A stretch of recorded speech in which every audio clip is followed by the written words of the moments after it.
So what is the definition of joint dislocation? It is the dislocation of articulating bone with another bone completely, and that will cause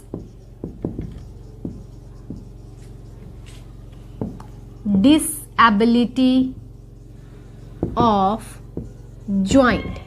okay, like अगर किसी का भी joint है, अगर वो dislocate हो रहा है तो वहां पे डिसेबिलिटी हो जाएगी किसकी? जॉइंट की. लाइक फॉर एग्जांपल हम लेते हैं हिप डिसलोकेशन.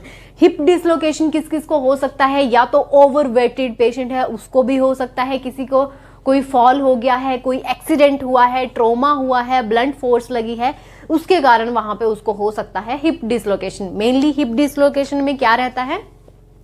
जो भी फीमर है एसिटाबुलम के साथ जो जुड़ी रहती है वहां से वो डिसलोकेट होके बिल्कुल जो हिप का जो जॉइंट है वो बिल्कुल डिसलोकेट कर देती है, जिसके कारण उसको सिटिंग में, वॉकिंग में, हर चीज में, लाइक उसकी जो डेली लिविंग जो एक्टिविटी है उसमें उसको प्रॉब्लम क्रिएट हो जाती है.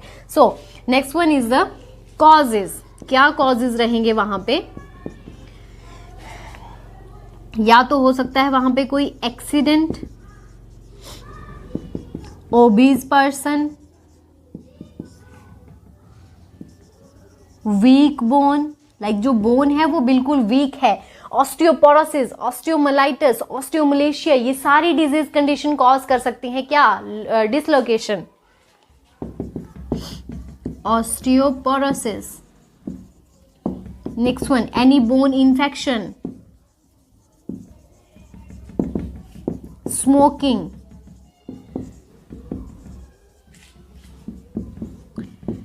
hereditary,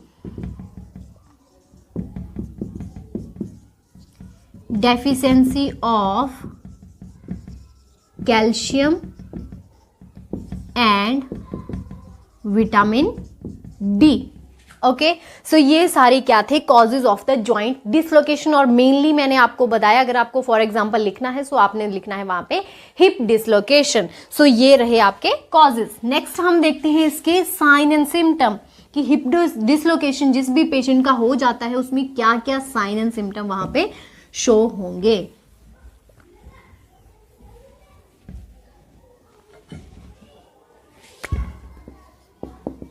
sign and symptoms.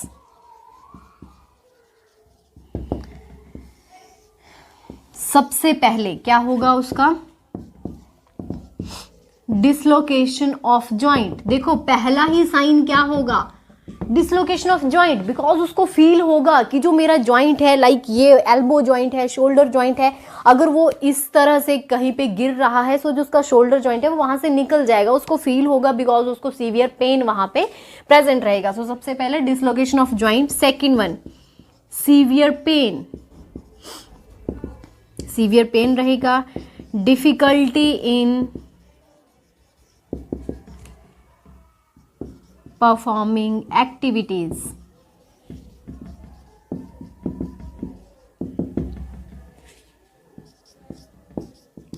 Altered body image, जो उसकी बॉडी इमेज है वो भी क्या हो जाएगी?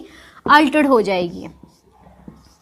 Sitting and walking problems.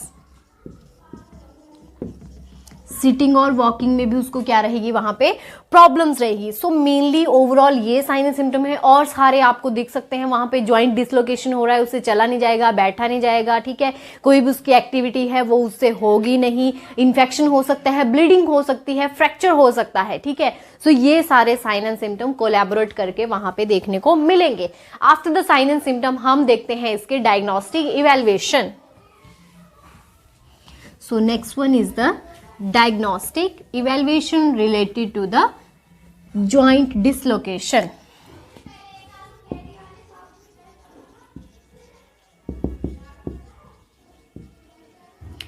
So diagnostic evaluation में सबसे पहले आप करोगे फिजिकल एग्जामिनेशन, बिकॉज जब तक आप असेस नहीं करोगे कोई पेशेंट आपके पास आ रहा है, अगर आप उसको ओवरऑल इंस्पेक्शन नहीं करोगे, पाल्पेशन नहीं करोगे, परकशन नहीं करोगे, उसका पूरा फिजिकल सेटअप उसका देखोगे नहीं, तो आपको पता कैसे चलेगा कि उसको कोई जॉइंट डिसलोकेशन हुई है। ओके, सो सबसे पहले क्या करना है, फिजिकल एग्जामिनेशन। नेक्स्ट वन, उसकी प्रेजेंट हिस्ट्री लेनी है, लाइक आपको पता होना चाहिए कि उसको हुआ कैसे, लाइक क्या कारण रहा उसको कि उसको डिसलोकेशन हो रहा है in the joint. History taking, present and past history. Okay, third one is the CBC करना है, ESR चेक करना है, KFT चेक करना। क्यों? बिकॉज हो सकता है उसकी जो डिसलोकेशन है वो पूरे ओवरऑल जितने भी बॉडी ऑर्गन है उनको वो इफेक्ट करे, वहां पे उसकी बाउल इनकंटिनेंस भी वहां पे हो सकती है। Next one is the X ray, CT scan. Okay, so ये सारे डायग्नोस्टिक इवैल्यूएशन आप वहां पे परफॉर्म कर सकते हो। आफ्टर द डायग्नोस्टिक इवैल्यूएशन हम देखते हैं इसकी मैनेजमेंट, डिसलोकेशन के लिए मेनली क्या मैनेजमेंट करते हैं। उससे पहले एक और कंडीशन है सबलक्सेशन।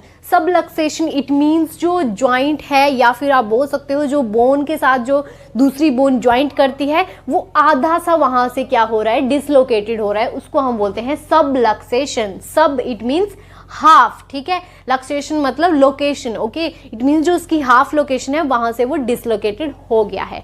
सो आफ्टर दैट हम देखते हैं इसकी ट्रीटमेंट।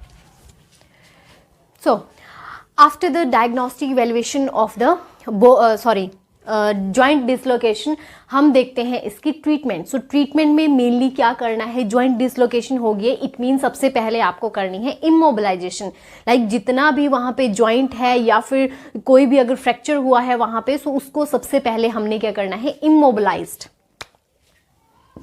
सो ट्रीटमेंट में आप क्या करोगे, firstly is the immobilisation. Okay, immobilisation method आप वहां पे यूज कर सकते हो, एनाल्जेसिक्स वहां पे दे सकते हो, मसल रिलैक्सेंट दे सकते हो, muscle relaxant. Next one is the anaesthesia भी दे सकते हो, बिकॉज उसको क्या हो रहा है, सीवियर पेन हो रहा है। सो ये सारी चीजें क्या है, पेन को रिलीफ करने के लिए, बिकॉज किसी का भी अगर जॉइंट वहां से डिसलोकेट हो रहा है इट मीन्स उसको बिल्कुल सीवियर वहां पे पेन रहेगा। So this is all for the pain relief. Next क्या कर सकते हो वहां पे, advise the patient to take healthy and protein rich diet. क्या देना है उसको, प्रोटीन रिच डाइट वहां पे देनी है। Next one, assess the neurological status. Okay, so ये सारी क्या है, treatment and management of the joint dislocation.